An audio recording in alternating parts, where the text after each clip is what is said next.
सभी विद्यार्थियों को नमस्कार। प्यारे विद्यार्थियों, अब हम देखेंगे अध्ययन कौशल, स्टडी स्किल्स। स्टडी स्किल्स होती क्या है, इस स्किल्स के बारे से आप देखिए कि इसके नाम से ही हमें पता चल रहा है कि अध्ययन करना यानी किसी भी चीज को पढ़ना। आप देखिए कि हम हर चीज को पढ़ रहे हैं, या कई बार आपने सुना होगा कि व्यक्ति कहता है कि मैं तो बहुत पढ़ता हूँ फिर भी मुझे याद नहीं होता।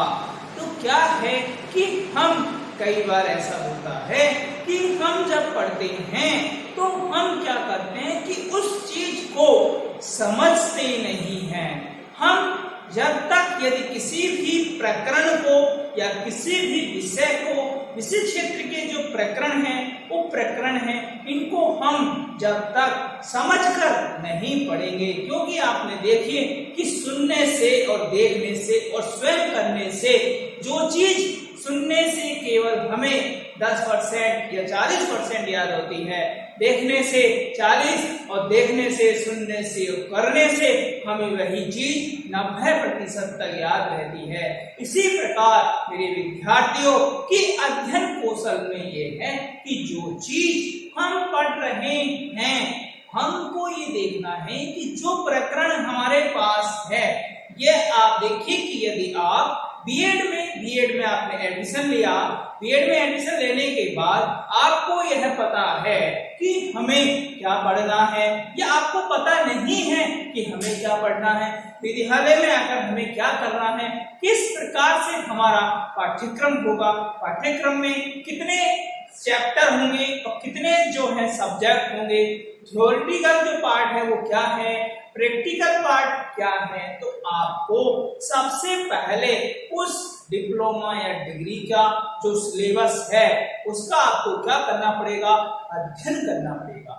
जब आप उस चीज का अध्ययन करेंगे उसके बारे में देखेंगे, जैसे आपने देखिए कि बीएड एमआर फर्स्ट ईयर में जैसे ही एडमिशन लिया तो बच्चों आपने पढ़ा, आपने सिलेबस को देखा, सिलेबस आपने मोबाइल के माध्यम से, इंटरनेट के माध्यम से डाउनलोड किया और उसमें देखा कि जिस क्षेत्र में हमने यहाँ पर आए हैं, जिस क्षेत्र में हमने शिक्षा प्राप्त करने के लिए अपना उद्देश्य बनाया है, क्या हम उद्देश्य की तरफ बढ़ रहे हैं, क्या हम उद्देश्यों को जान रहे हैं, क्या हमने हमारे पाठ्यक्रम को, हमारे करिकुलम को, हमारे सिलेबस को हमने जाना। उसके बाद क्योंकि जब तक आपको इन चीजों के बारे में पता नहीं होगा तब तक आप अपने अंदर स्टडी स्किल्स यानी अध्ययन कौशल को विकसित नहीं कर पाओगे। तो आपने देखा, सिलेबस पढ़ा, सिलेबस पढ़ने के बाद आपने पाया कि हमें 11 थ्योरेटिकल पेपर पढ़ने हैं। बीएड एमआर फर्स्ट ईयर जो है इसमें हमें 11 पेपर पढ़ने हैं, और हम जिस वर्ग में हम यहाँ पर अध्ययन करने आए हैं, इंटेलेक्चुअल डिसेबिलिटी, बौद्धिक अक्षमता, ये हमारा डिसेबिलिटी का प्रकार है। इसके क्षेत्र में हमें अध्ययन करना है, बच्चों के साथ हमें कार्य करना है।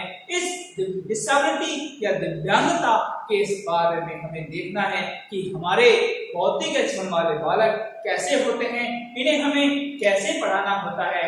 फिर उसके बाद आपने देखा कि प्रायोगिक यानी प्रैक्टिकल वर्क क्या है, असाइनमेंट इसमें मिलते हैं। असाइनमेंट भी आपने देखे कि यहाँ पर हमें हर सब्जेक्ट का असाइनमेंट बनाना होगा। जब आपने हर सब्जेक्ट का असाइनमेंट बनाना शुरू किया, इसके बाद फिर आपने प्रैक्टिकल वर्क देखा कि इसमें IP programme, group teaching, classroom observation, इसके साथ साथ आपने देखा मैक्रो टीचिंग, माइक्रो टीचिंग, वह भी हमें फर्स्ट ईयर में ही बनाना है। तो आपने सब चीजों का एक क्रम से अध्ययन किया, यानी सबको जाना, परखा, सबके बारे में जाना आपने कि हमें किस प्रकार से हमें पढ़ना है। आपके पास सभी, अब फिर आप देखिए कि जो थ्योरेटिकल पेपर है 11, उसमें हमारे पास कौन कौन से सब्जेक्ट होंगे। हमारे जो कंपलसरी सब्जेक्ट है वह क्या है, टीचिंग सब्जेक्ट हमारे क्या है कि हमने बीए या बीकॉम, बीएससी, बीटेक हमने क्या कर रखा है, हम क्या लेना चाहते हैं, हिंदी और अंग्रेजी में से क्या लेंगे, या फिर विज्ञान, सामाजिक विज्ञान या गणित, इनमें से हम क्या लेंगे। आपने इन सब चीजों के बारे में एक विस्तृत रूप से पढ़ा। जब आप फर्स्ट ईयर आपने पास की, फर्स्ट ईयर के बाद आपका सेकंड ईयर आया, फिर सेकंड ईयर में आपने देखा कि सेकंड ईयर में कितने सब्जेक्ट हैं, सेकंड ईयर में 8 सब्जेक्ट है, इनके बारे में आपने देखा। फिर आपने चूज किया ऑप्शनल पेपर में आपको कौन कौन से ऑप्शनल पेपर लेने हैं, प्रैक्टिकल वर्क आपने देखे कि कौन कौन से प्रैक्टिकल वर्क जो हैं, ये सब आपने क्या किया, आप अपने अंदर क्या करना चाहते हैं, एक अध्ययन कौशल विकसित करना चाहते हैं। तो अध्ययन कौशल क्या है, एक सरलीकरण विधि है, मतलब यह ऐसी विधि है जो क्या करती है कि हमें नई जानकारियों को व्यवस्थित करने, उनको लेने, उनको बनाए रखने के लिए और आकलन से निपटने की एक प्रक्रिया है। कि जैसे ही मैंने आपको बताया कि हमने यदि किसी भी चीज का चयन किया है, उसके बारे में हमें क्या लेनी है, जानकारी, और उन जानकारियों से संबंधित हमें उन जानकारियों से संबंधित सामग्रियों को हमें क्या करना है, उनको जुटाना है। जब हम उन सामग्रियों को जुटाएंगे तो क्या होगा कि हमें उनके बारे में उस प्रकार की जानकारियां प्राप्त होगी जो हमें करनी है। यदि आप इस प्रकार से करेंगे, उस प्रकार से सोचेंगे, तो आपके अंदर एक प्रकार से भाव प्रकट होगा। और यहाँ पर अध्ययन कौशल यही है कि आप अपने अध्ययन कौशल को किस प्रकार से पढ़ेंगे। जितना आप प्रैक्टिकल वर्क में सोचेंगे, उतना आप हर कार्य को ठीक प्रकार से कर पाएंगे। पर आपके अंदर प्रैक्टिकल होना चाहिए, क्योंकि आप देखिए कई बार ऐसा होता है कि व्यक्ति या विद्यार्थी रट रट कर याद करता है, तो जो चीजें हम रट रहे हैं वह चीजें हमें लंबे समय तक याद नहीं रह पाती है। यदि हम रट रट कर याद करेंगे तो क्या होगा कि वह चीज हमें याद नहीं रहेगी। हमें यदि कोई भी चीज पढ़ना है, सुनना है, लिखना है, तो हमें उसे समझना होगा। जब तक हम उस चीज को समझ नहीं पाएंगे या उस चीज को करेंगे नहीं, तब तक हम कुछ नहीं सीख पाएंगे। आप देखिए कि आप बौद्धिक अक्षम वाले बालक, इंटेलेक्चुअल डिसेबिलिटी वाले जो बालक हैं, इनकी जो डिसेबिलिटी है, लोकोमोटर, सीपी और मल्टीपल डिसेबिलिटी, ऑटिज्म, ये सब आपने नाम सुना। हियरिंग इंपेयरमेंट में आपने देखा, विजुअल इंपेयरमेंट में आपने देखा, परंतु आपने केवल नाम सुना है कि ऐसे बच्चे कैसे होते हैं।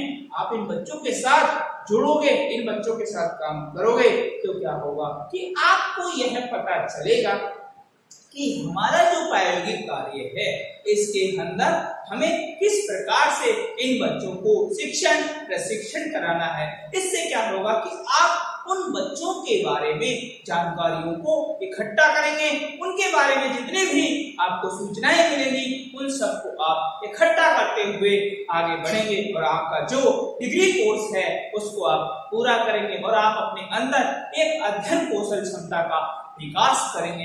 तो यहाँ पर हमें हर प्रकार से वो जानकारियों को एकत्रित करना है और उन सूचियों को बनाना है जो हमें पढ़ना है, जिस बारे में हमें सूचना प्राप्त करनी है। तो उन सूचनाओं को प्राप्त करने के लिए हमारे पास एक सूची होनी चाहिए कि हमें किस प्रकार से उन चीजों को पढ़ना है, उनके बारे में हमें वो चीजें देखनी है। तो यहाँ पर देखिए कि प्रभावी पढ़ना, एकाग्रता तकनीक, ये जो प्रभावी पढ़ना है, एकाग्रता तकनीक है, मैंने आपको बताया कि हम किस प्रकार से प्रभावी रूप से पढ़ेंगे।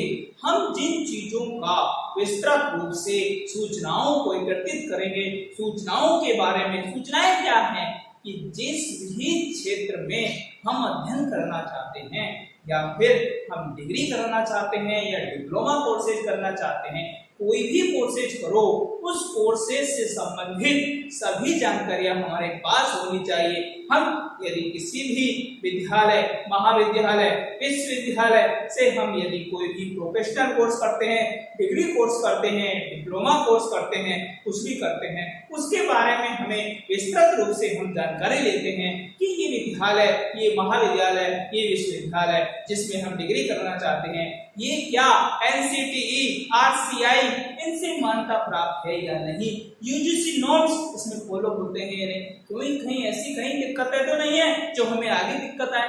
तो ये सब चीजें क्या होती है, हम हमारे हमारा जो स्टडी स्किल्स, क्योंकि ये बहुत बड़ा है, इससे व्यक्ति का जो विचार है, उसके जो भाव हैं और व्यक्ति की जो पढ़ने की जो क्षमता है, वह सब क्या होती है, विकसित होती है। एकाग्रता तकनीक, हम किसी भी चीज पर अटेंशन टेक्नोलॉजी का उपयोग करते हैं। हम चीजों पर एकाग्र होना चाहते हैं कि हम किस प्रकार की टेक्नोलॉजी का यूज कर रहे हैं, उन टेक्नोलॉजियों के माध्यम से हम क्या क्या करना चाहते हैं, क्या नहीं करना चाहते हैं।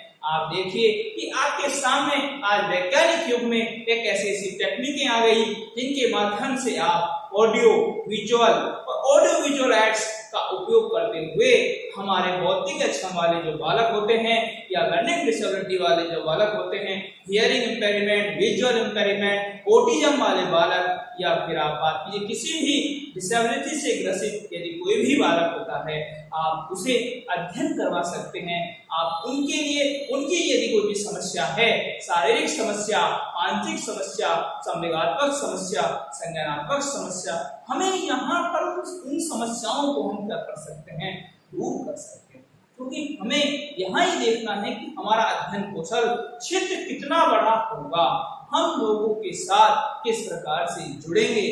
और वाद विवाद यहाँ पर होगा जब आप विद्यालय में जाते हैं, शिक्षक के सामने आप प्रस्तुत होते हैं, शिक्षक आपसे आपका नाम पूछता है, आप निसंकोच आपका नाम बताते हैं। इससे क्या होता है कि आपकी व्यक्तिगत की आपका जो व्यक्तित्व है उसकी पहचान होती है, साथ ही साथ आपकी भाषा शैली, आपकी वाणी का विकास होता है कि आप किस प्रकार से अपने आप को शिक्षक के सामने प्रेजेंट कर पाते हैं। ये सब चीजें आपको देखने को मिलती है। पर ये सब कब है, जब हम एक अध्ययन कौशल के रूप में इन सब चीजों को देखते हैं। फिर है समय प्रबंधन और याद करना। हम हमारे टाइम मैनेजमेंट के साथ से हम हमारा अध्ययन कौशल क्षेत्र विकसित करते हैं।